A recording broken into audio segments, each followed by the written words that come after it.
চোখের সামনে কিভাবে কমলা গাছে কমলা ঝুলে আছে। ঘন সবুজ পাতার ফাঁকে ফাঁকে থোকায় থোকায় দুলছে দার্জিলিং জাতের কমলা। দূর থেকে দেখে মনে হয় গাছের পাতার আড়ালে যেন আলো জ্বলজ্বল করছে। মনোমুগ্ধকর এই দৃশ্য দেখতে প্রতিদিনে দূর দূরান্ত থেকে দর্শনার্থীরা ভিড় করছেন বাগানে। ঠাকুরগাঁওয়ে এই ব্যতিক্রমী কমলার বাগান গড়ে তুলেছেন জয়নাল আবেদিন। ভারতীয় জাতের এই কমলা মিষ্টি ও সুস্বাদু হওয়ায় বাজারে বেড়েছে ব্যাপক চাহিদা। বাগান থেকেই বিক্রি হচ্ছে এসব কমলা।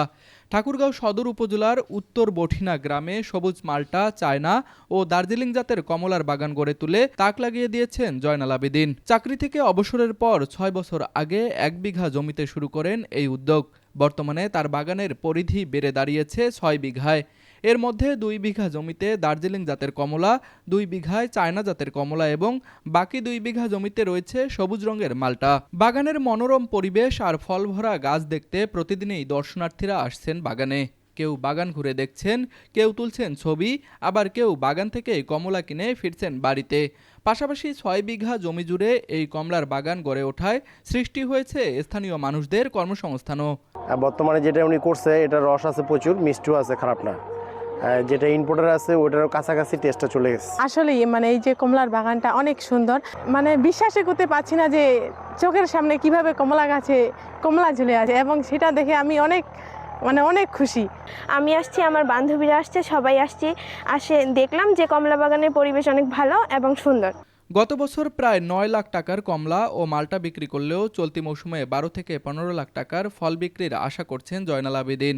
যখন আমি চুয়াডাঙ্গায় একটি বাগানে পরিদর্শনে যাই, কমলা বাগান দেখে আমি খুব মুগ্ধ হই। সেখান থেকে আমি ১০০ চারা নিয়ে আসি, আমার নিজের ১ বিঘা জায়গায় রোপণ করি এবং পরবর্তীতে যখন ২ বছর পরে ফল আসে, ফল যখন সুমিষ্ট এবং সুস্বাদু হয়, তখন আমি ধীরে ধীরে আশেপাশে আরও ৫ বিঘা জায়গা লিজ নিয়ে আমি বাগানটাকে ৬ বিঘায় উন্নীত করি।